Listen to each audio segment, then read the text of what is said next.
segue to our look at love on the set. Tonight, it's Kristen Stewart and Robert Pattinson. Now, they have actually never confirmed that they are a couple, but Twilight fans will tell you these two share a love that's immortal. When Edward and Bella said their I do's in the Twilight saga Breaking Dawn Part 1, it was the wedding that Twilight fans had been longing to see. And it was just as exciting for Kristen Stewart and Robert Pattinson. What was going through your mind when you were doing the wedding scene? Why was it emotional?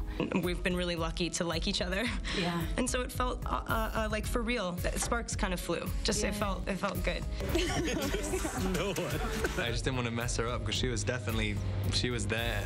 But yeah, she was, I guess, you just suddenly, you realize that it's about the bride. A wedding, it's so not about the groom. It was the culmination of an on-screen romance that moviegoers first saw with the release of Twilight back in 2008. I trust you. Don't. I'm here. I trust you. It becomes interesting when she meets this character, Edward Cullen. There's something about their makeup that they can't not have one another. I dream about being with you forever. It seemed 17-year-old Kristen was drawn to 21-year-old Robert the moment they met at his audition, a time they both recalled for Oprah in 2010. Did you have to kiss? Yeah. For the audition? Yeah. And that wasn't in they didn't prepare us for that. She'd done it with a whole bunch of guys. I had done it with a bunch of guys. He was the last one that came in. No, he really was actually the sloppy second. Yeah, I know. That's so gross. If real romance were brewing on the set of Twilight, you didn't hear about it from these two, but Robert did seem sad that their working relationship might be over.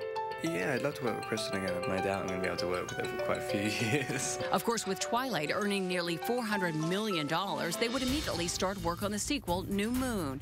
And Kristen told us she was putting everything into their kissing scenes. The only way that I can really feel like I've brought something to life is if, as soon as you call cut, I sort of go like, whoa, hello.